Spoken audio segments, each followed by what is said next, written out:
تو اس ایمان کا تقاضا کیا ہے کہ اللہ کے نبی صلی اللہ علیہ وسلم سے سب سے زیادہ محبت کی جائے، اور محبت کیسی ہونی چاہیے۔ آئیے اس کی بھی ایک مثال، کچھ مثالیں میں آپ کے سامنے پیش کر دیتا ہوں۔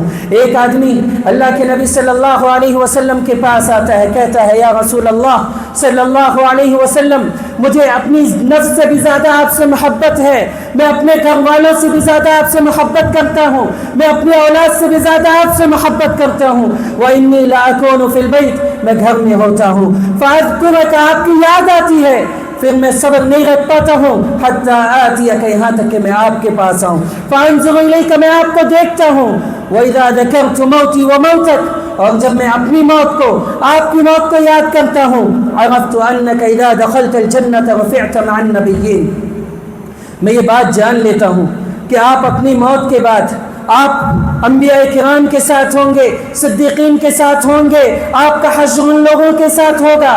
وانی اذا دخلت الجنۃ، اور جب میں جنت میں داخل ہوں گا، خشیت اللہ اراک، مجھے ڈر ہے کہ میں آپ کو نہ پاؤں۔ سبحان اللہ، اس قدر محبت۔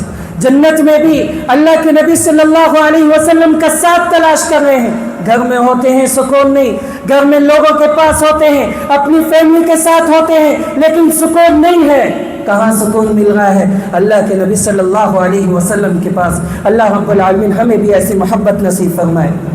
اللہ کے نبی صلی اللہ علیہ وسلم یہ بات سن کر کے خاموش ہو جاتے ہیں، یہاں تک کہ وحی آتی ہے اور یہ آیت نازل ہوتی ہے، وَمَن يُطِعِ اللَّهَ وَالرَّسُولَ فَأُولَٰئِكَ مَعَ الَّذِينَ أَنْعَمَ اللَّهُ عَلَيْهِم مِّنَ النَّبِيِّينَ وَالصِّدِّيقِينَ وَالشُّهَدَاءِ وَالصَّالِحِينَ وَحَسُنَ أُولَٰئِكَ رَفِيقًا، کہ آپ اللہ اس کے رسول کی اطاعت کر لیں۔